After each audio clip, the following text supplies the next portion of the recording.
कि आज जो है क्लास 10th वालों का साइंस का एग्ज़ाम था। क्लास 10th का जो है आज साइंस का एग्ज़ाम था। आप यकीन कीजिए कि बिहार बोर्ड दुगना प्रश्न पूछता है और दुगना का दुगना सारा अपनी कॉपी से आया है। हम ये नहीं बोलते हैं कि और लोगों की कॉपी से नहीं आया है, आया होगा, लेकिन दुगना जो प्रश्न पूछता है 8 फिजिक्स में 8 में से 4 बनाने के लिए, आठों का आठों स्टूडेंट लोग जो है बोल रहा था कि बन सकता था सर। बहुत ही बेहतरीन एग्ज़ाम गया है, जैसा हम सोचे थे, जैसा मेरी संभावना थी वैसा ही गया है। और जो प्रश्न हम बोले थे एक दिन पहले कि ये प्रश्न आएगा, वो आया है। आप जाकर पिछला लाइव वीडियो उठाकर देखिए, उस वीडियो में हमने कई सारे ऐसे प्रश्नों का जिक्र किया है जो आएगा, और वो आया है। यह एकमात्र अनुभव है, बाकी और कुछ नहीं। ये तुक्का नहीं है, ये एक अनुभव है। अनुभव इसलिए है क्योंकि हम जानते हैं कि कौन सा प्रश्न किधर से घुमाकर कैसे पूछ सकता है। हाँ, लेकिन इतनी संभावना नहीं थी, इस बात की संभावना नहीं थी कि इतने लो कैटेगरी का सवाल पूछेगा बिहार बोर्ड साइंस के एग्ज़ाम में। इतना लो कैटेगरी पूछेगा क्योंकि हमने अपने स्टूडेंट को पावर में 0 से लेकर हायर पावर तक एकदम पहुंचाया है। और मेरे जितने भी स्टूडेंट हैं उन सभी ने सब का सब क्वेश्चन बनाया है और पूरे में पूरा सही किया है। 80 नंबर का जो रिटन एग्ज़ाम है उसमें उन्होंने तकरीबन 76-78 नंबर लाने इतना लिख दिया है। लिखा तो 80 में 80 है, लेकिन कुछ होता है कि ऑब्जेक्टिव 1-2 गलत हो गया, वो अलग बात है। तो हमारे छात्र छात्राओं का बहुत ही बेहतरीन प्रदर्शन रहा इस परीक्षा में। और एक एग्ज़ाम बचा हुआ है उन लोगों का इंग्लिश का, जो तो हो जाएगा, कोई दिक्कत नहीं है, मंडे के दिन है। लेकिन हम आपके सामने जो एक छोटा सा एक डेटा जो पेश करने वाले हैं वो हमारे सामने कुछ इस प्रकार है। देखिए, हम लोगों के सामने जो डेटा है, इस बार मेरा प्लान है टॉप 10, सॉरी 100 लिख दी है, टॉप 10 हमारे कोचिंग से इस बार सक्सेस एजुकेशन वाले कोचिंग से, यानी कि सॉरी अभी तो मेरा ही है, सक्सेस एजुकेशन से टॉप 10 स्टूडेंट को इस बार बहुत ही बेहतरीन नंबर लाना पड़ेगा, और वो लाएंगे क्योंकि एग्ज़ाम इतना बेहतरीन गया है।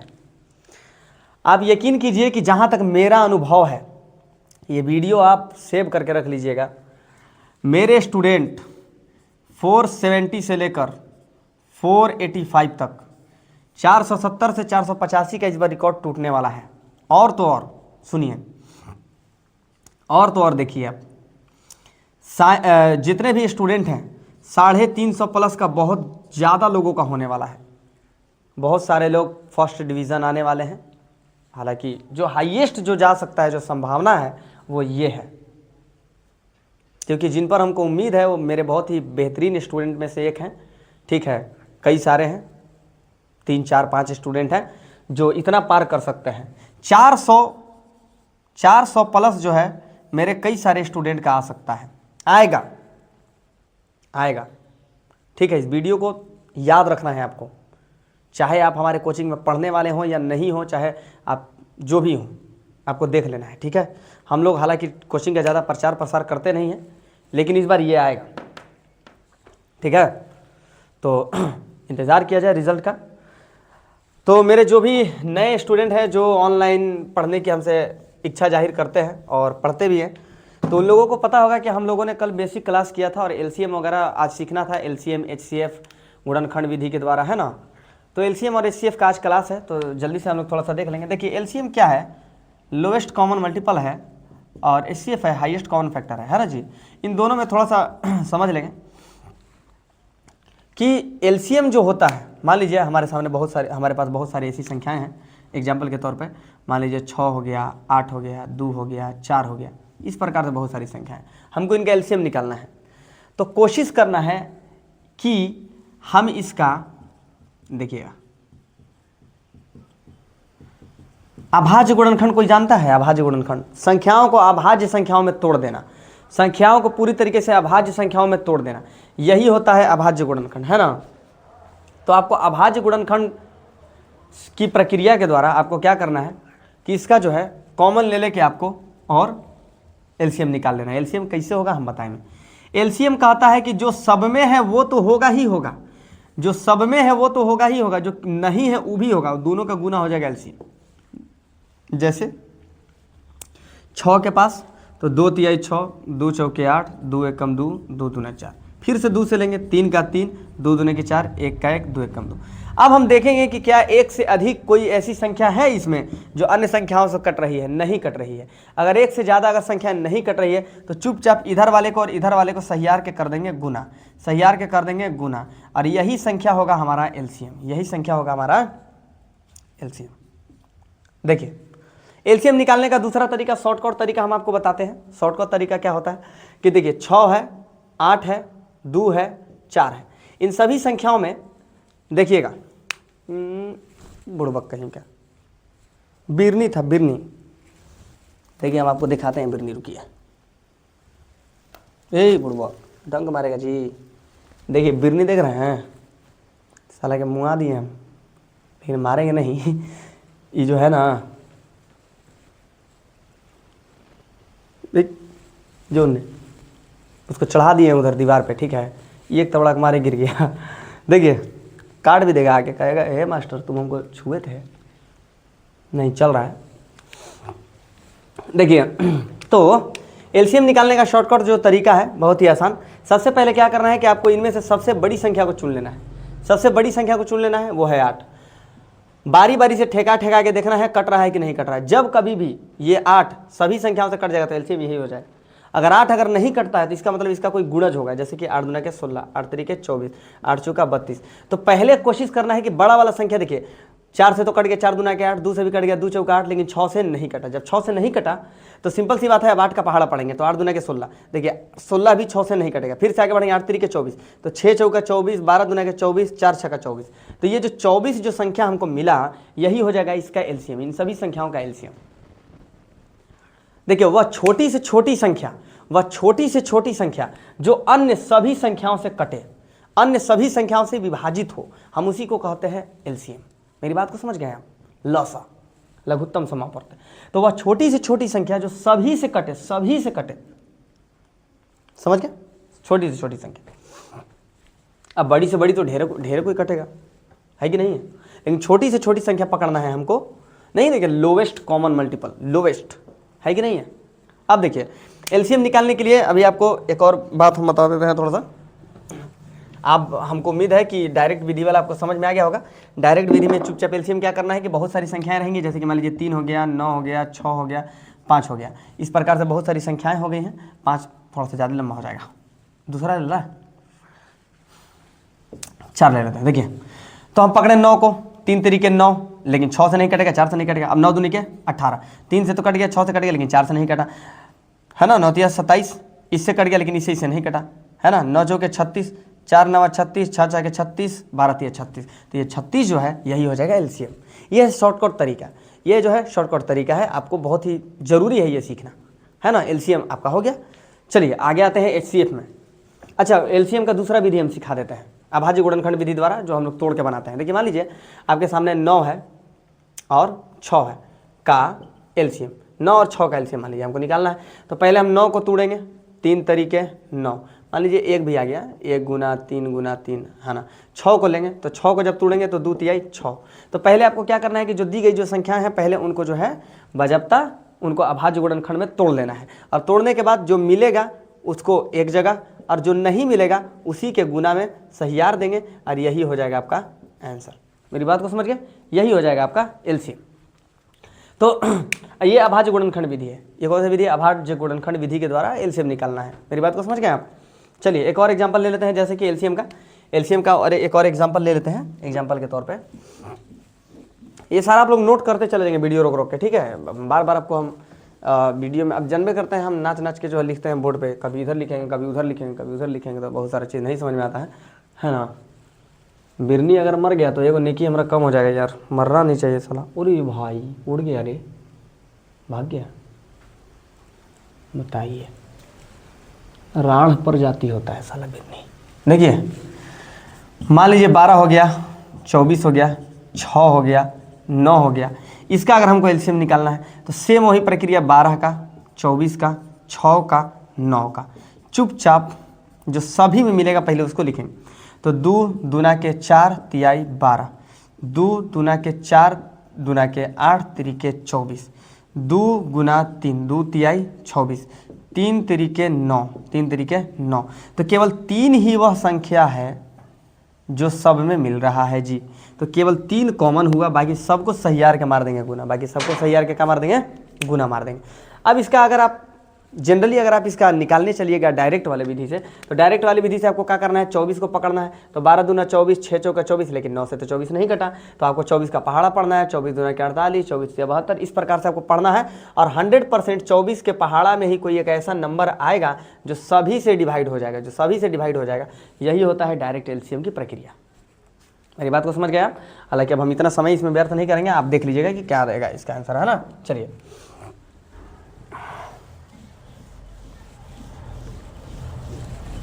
चलिए अब हम आते हैं एचसीएफ में। एचसीएफ क्या कहता है, भाग विधि द्वारा आपको एचसीएफ पता है। मान लीजिए अगर आपके सामने अगर कोई बोल दिया, कि 12 और 46 का एचसीएफ निकालिए, तो ये भाग विधि द्वारा एचसीएफ है। और एचसीएफ निकालने की एक और विधि होती है अभाज्य गुणनखंड। हम लोग अभाज्य गुणनखंड विधि से भी इसको देखेंगे, तो ये हम लोग भाग विधि से देखेंगे। तो 12 का पहाड़ा इतना पढ़ना है कि ये पूरी तरीके से कट जाए, तो इससे कुछ कम है। तो 12 12 दूनी 24, 12 3 36, 12 चौके 48, ज़्यादा आ जा रहा है, तो 12 3 36 है ना जी, 36। तो बचेगा कितना, 10। अब इस 10 को बना देंगे भाजक और यहाँ वाले को बना देंगे भाज्य, है कि नहीं है? मेरी बात को समझ गए? अभी मार देंगे भागा, समझ गए? मार देंगे तो 10 से कम 10, बच जाएगा 2। अब इसको बना देंगे भाजक, इसको बना देंगे भाज्य, तो ये हो जाएगा 2 5 10, यानी कि कट गया। अब ये जो यहाँ वाला जो नंबर है यही होता है एचसीएफ, यही होता है एचसीएफ, और एचसीएफ बराबर आपका आ जाता है 2। चलिए अब हम आते हैं थोड़ा सा इसमें अभाज्य गुणनखंड विधि द्वारा। तो अभाज्य गुणनखंड विधि क्या कहता है कि सबसे पहले जिनका आपको एचसीएफ निकालना है उनका आपको पहले खंड कर लेना है। तो 12 का खंड करेंगे तो 2 दूना के 4 तिहाई 12। चलिए 46 का कीजिए तो 2 23, 2 से गुना करेंगे 23 में तो 46 आ जाएगा। 23 तो टूटेगा नहीं, तो दो जो दोनों में जो कॉमन जो मिला वो क्या है जी, केवल 2 है। तो केवल 2 है, तो 2 ही वह संख्या है जो दोनों को काटने की क्षमता रखती है। मेरी बात को आप समझ गए? नहीं समझे? ये हाईएस्ट है, हाईएस्ट डिजिट है। अधिकतम से अधिकतम वह कौन सी संख्या है, बड़ी से बड़ी वह कौन सी संख्या है, वह कौन सी बड़ी से बड़ी संख्या है जो दोनों को काट सकती है? तो केवल 2 ही है जो दोनों को काट सकती है, इसके अलावा कोई संख्या नहीं है जो दोनों को काटने की क्षमता रखे। तो इसी को कहते हैं एचसीएफ। एलसीएम एचसीएफ हमको उम्मीद है आप बहुत ही अच्छे तरीके से समझ गए होंगे।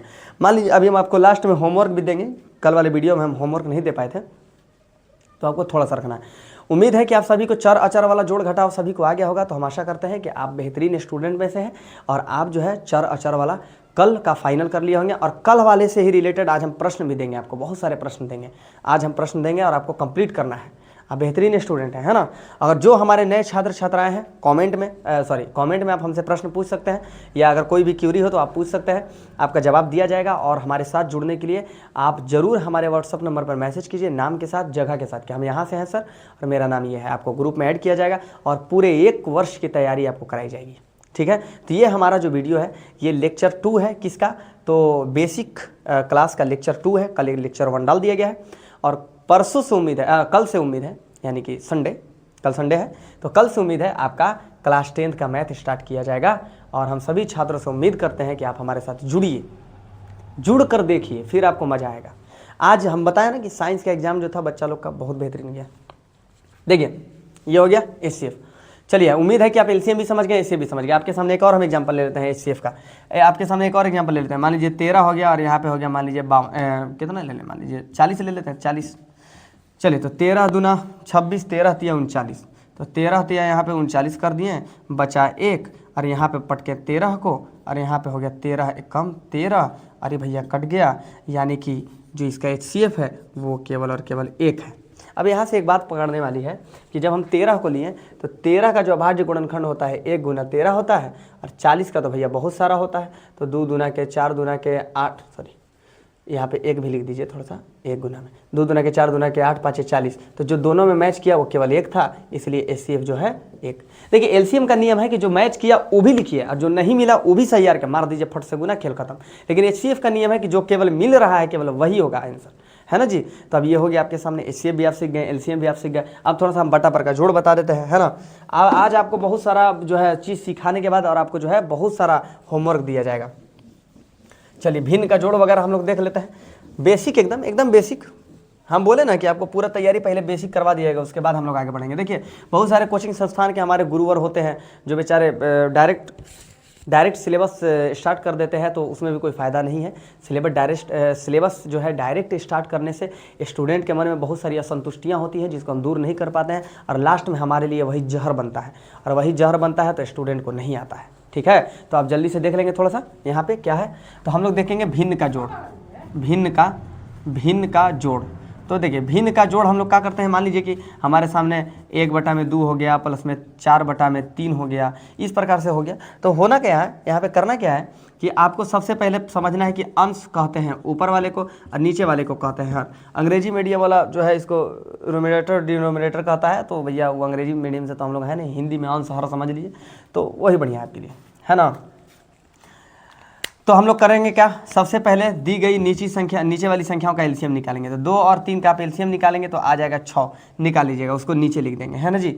नियम यही है कि पहले नीचे वाले का एलसीएम निकाल के इसको नीचे लिख दिया जाए, और बारी बारी से भाग दे के गुना मार दिया जाए।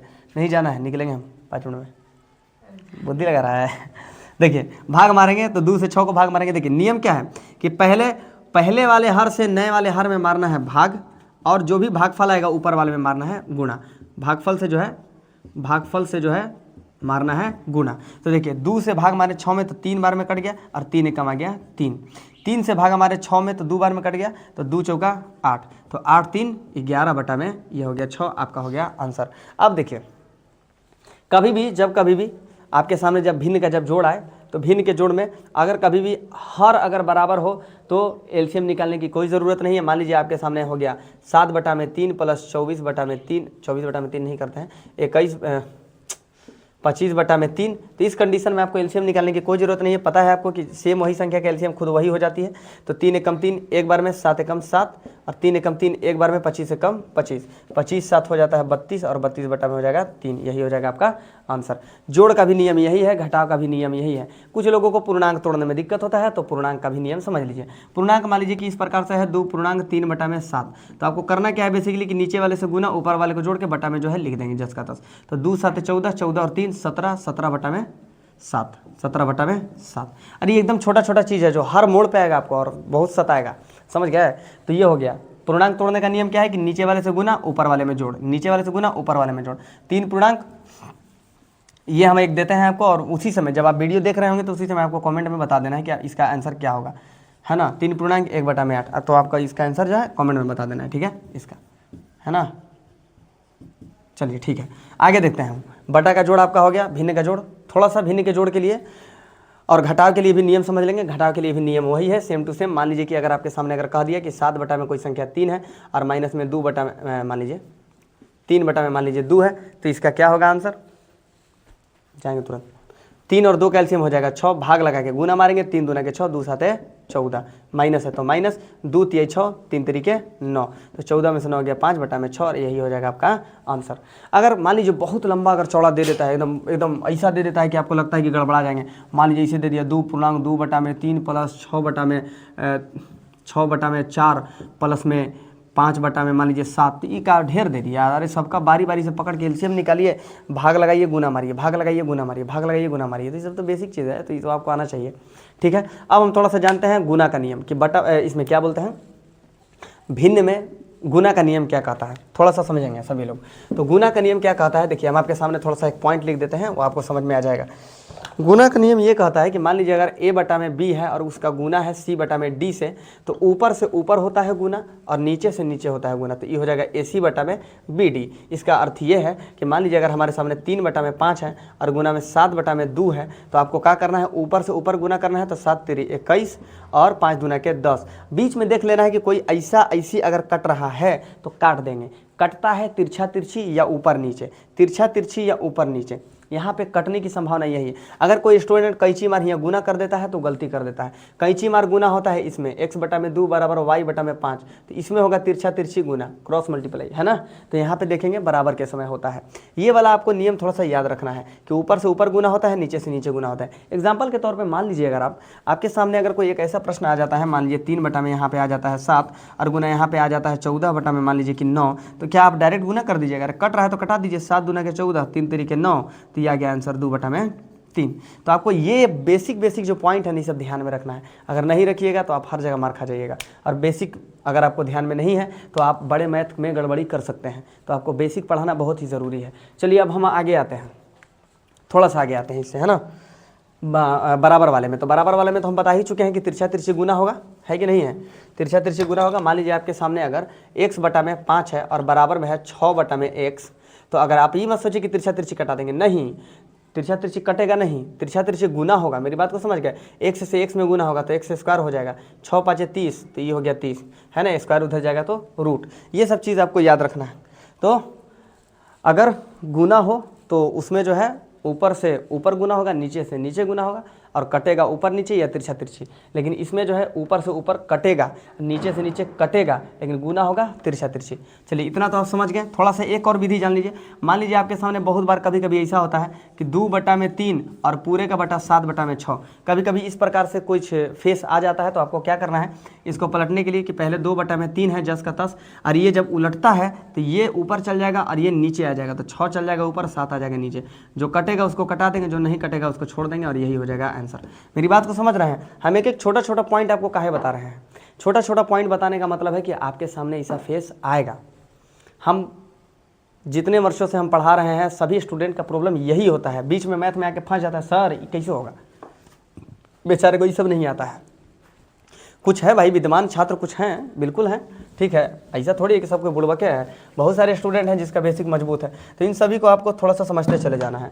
थोड़ा सा अगर आप हमको समय देंगे तो हम आपको बता रहे हैं, हम आपको बता चुके थे कल, पावर जुड़ने वाला, पावर घटने वाला, इन सभी को थोड़ा सा देख लेंगे। वर्गमूल निकालने के लिए हम गुणनखंड विधि बता देते हैं। मान लीजिए आपके सामने अगर 40 का वर्गमूल अगर निकालना है, बेसिक जो 10th में जो चाहिए 40 का वर्गमूल, तो आपका पॉइंट में आएगा, क्योंकि ये पूर्ण वर्ग संख्या नहीं है। अगर वहीं पे अगर आप 49 की बात करें, 49 एक पूर्ण वर्ग संख्या है, तो 49 अगर ऐसे दे दिया तो पहले आप क्या करेंगे कि 49 को तोड़ेंगे 7 × 7 में, यानी कि खंड करेंगे। तो 49 किससे कटेगा? 2 से कटेगा नहीं, 3 से कटेगा नहीं, 4 से कटेगा नहीं, 5 से कटेगा नहीं, 6 से कटेगा नहीं, 7 से कटेगा, 7 7 है 49, तो 2 × 7, और यही दोनों जोड़ा बन के एगो बाहर निकलता है, और यही हो जाएगा वर्गमूल। मेरी बात को समझ गए? अगर इस वीडियो को अगर आप बहुत ही डीपली अगर देखेंगे तो हम आपको हर चीज़ क्लियर कर चुके हैं जो आपको करना चाहिए। थोड़ा सा देखिए, आप सभी को पता है कि प्लस वाली संख्या उधर जाएगी तो माइनस में, माइनस वाली संख्या बराबर की उधर जाएगी तो प्लस में, गुना उधर जाएगा तो भाग में, और भाग उधर जाएगा तो गुना में, अगर रूट उधर जाएगा तो स्क्वायर में, अगर स्क्वायर उधर जाएगा तो रूट में। इन सभी को आपको थोड़ा सा समझ लेना चाहिए, है ना बात। मान लीजिए अगर कोई संख्या x के प्लस में है, x प्लस में 2 बराबर में मान लीजिए 0 है, तो प्लस में 2 उधर जाएगा तो माइनस में 2। मान लीजिए यही x माइनस में 2 बराबर 0 रहा होता, तो x बराबर माइनस में 2 उधर गया तो प्लस में 2। मान लीजिए कि अगर x के गुना में अगर x के गुना में अगर कोई 2 है और इधर 3 है, तो गुना में 2 उधर गया तो भाग में 2। मेरी बात को समझ रहे हैं? और मान लीजिए x के बटा में यहीं पे भाग में 2 होता और उधर भेजना होता तो गुना में 2 हो जाता, काम में हो जाता। तो यही चीज़ आपको समझना है कि जो माइनस में था प्लस में गया, जो गुना में था भाग में गया, जो भाग में था वो गुना में गया। इन सभी चीज़ों को जब तक आप नहीं सीखिएगा नहीं समझ पाइएगा मैथ, बड़ा मैथ नहीं समझ पाइएगा। देखिए यहाँ पे स्क्वायर है और यहाँ पे 6 है, तो स्क्वायर हम क्या बोले उधर ढकेलेंगे तो रूट में, तो x बराबर क्या हो जाएगा अंदर रूट 6। मेरी बात को समझ गए आप? इतना सारा बेसिक अगर आपको नहीं समझ में आता है तो आपके लिए 10th क्लास का मैथ नहीं है। पिछले 25 मिनट से हम डायरेक्ट बोल रहे हैं, इसका मतलब ये है कि हम ये समझ रहे हैं कि आपको समझ में आ रहा है। अब हम बहुत सारे प्रश्न देते हैं, पूरा बोर्ड भर देते हैं एकदम प्रश्न से। जो मेहनती स्टूडेंट होगा वही सब प्रश्न को बनाएगा, वो जो है इस सभी प्रश्नों को बनाएगा। और आपको याद रखना है एलसीएम और एचसीएफ जो देंगे गुणनखंड विधि से भी बनाना है और भाग विधि से भी बनाना है, दोनों विधियों का प्रयोग करना है। तो सबसे पहले हम कल वाले की तरफ आते हैं, जोड़ घटाओ। तो देखिए सबसे पहले हम देते हैं दशमलव से रिलेटेड, जो हम पढ़ा है वही देंगे। तो दशमलव वाला जो प्रश्न है, चलिए हम आपके सामने जो है थोड़ा सा हम वीडियो को रोक देते हैं क्योंकि उतना देर आप वेट मत कीजिए, ठीक है। चलिए तो आपके सामने बोर्ड पे इस प्रकार से कुछ प्रश्न लिखे गए हैं और हो सकता है कि उधर का आप लोगों को ना दिखे, तो हम थोड़ा सा इसे कर देते हैं ताकि आपको दिख जाए, है ना। तो ये जो बोर्ड पर जो सभी जो दिए गए हैं प्रश्न हैं ये आपको बनाना है और बहुत ही बेहतरीन तरीके से आप बनाइएगा, ताकि हमको भी पता चल सके कि हाँ भाई पढ़ाया हुआ आप लोगों को सभी लोगों को आता है। ठीक है, और हम लोग जो है कल से जो है कोशिश करेंगे कि बुक से स्टार्ट करें। तो जितने भी अभी भी मौका है कि जो आपके नए दोस्त हैं उनको जोड़ने का प्रयास कीजिए और हमारे साथ जुड़िएगा, तो आपको 1 वर्ष तक सभी विषय पढ़ाया जाएगा। और जैसा कि हम आपको बता चुके हैं कि 5 एग्ज़ाम उर्दू छोड़ के मेरा 4 विषय है, हिंदी है, सोशल साइंस है, साइंस है, मैथ है, सब में सब लड़ाया गया है और बेहतरीन नंबर आएगा, 100% बेहतरीन नंबर आएगा। अभी देखिए आप अभी हमारा मोल भाव नहीं जानते हैं, जब रिजल्ट आ जाएगा तब मेरा आप मोल भाव जानिएगा और बहुत बेहतरीन तरीके से जानिएगा। तो इसी प्रकार से हम आपके सामने कल भी प्रस्तुत होंगे और कल की वीडियो में आप जो है 2 चर वाला रैखिक समीकरण पढ़ेंगे। ठीक है, धन्यवाद, यहीं तक।